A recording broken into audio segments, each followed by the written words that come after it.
तय कर चुका है कि 14 नवंबर को जब परिणाम आएंगे तो फिर एक बार एनडीए सरकार, फिर एक बार एनडीए सरकार।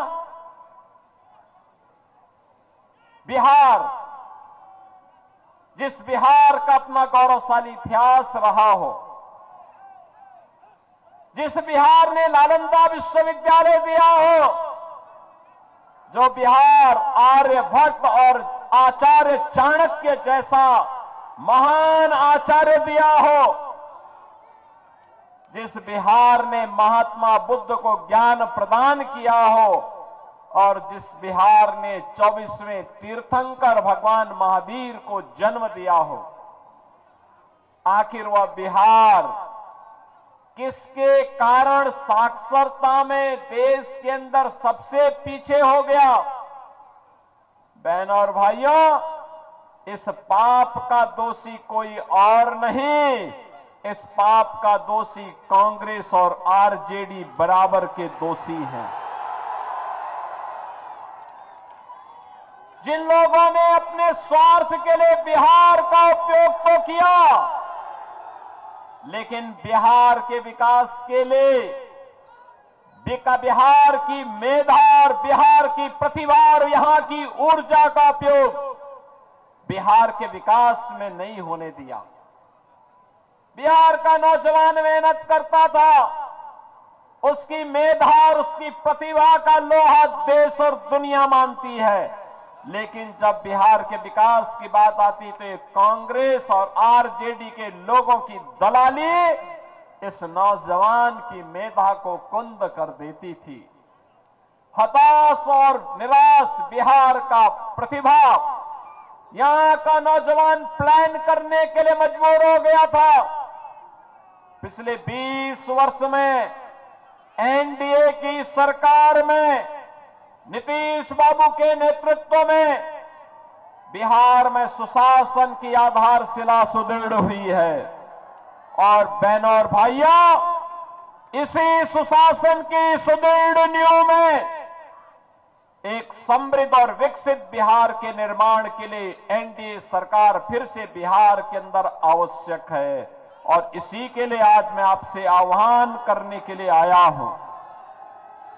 बहनों और भाइयों, याद करिए, आज बिहार में वो सब कुछ है जो बिहार की समृद्धि और विकसित बिहार बनाने में सहायक हो सकती है।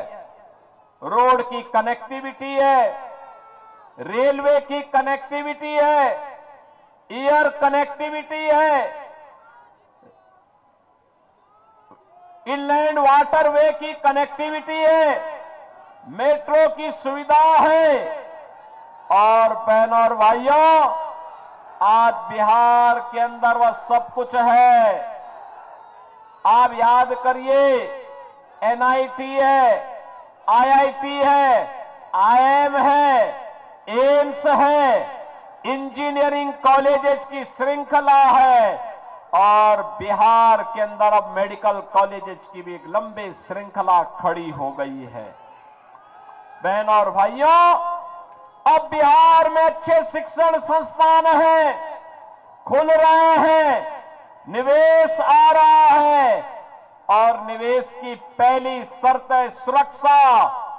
अगर अपराधी जीतेगा तो निवेश भागेगा, अगर अपराधी जीतेगा सुरक्षा दांव पे लगेगी, नौजवान प्लान करेगा और ऐसे ही अपराधियों के लिए हम लोगों ने यूपी में ये बुलडोजर खड़ा करके रखा हुआ है। बहनों और भाइयों, ये जो बुलडोजर यूपी के माफिया की छाती को रौंदते हुए चलता है ना, धड़धड़ा के, उसकी हड्डी और पसली एक हो जाती है और तभी तो यूपी का माफिया और अपराधी हुआ है फस्त और नौजवान को रोजगार मिला है तो वह हुआ है मस्त। बहनों और भाइयों, मोदी जी का नेतृत्व है तो विरासत भी है और विकास भी है। आप याद करिए, ये कांग्रेस के लोग क्या कहते थे कि राम तो हुए ही नहीं।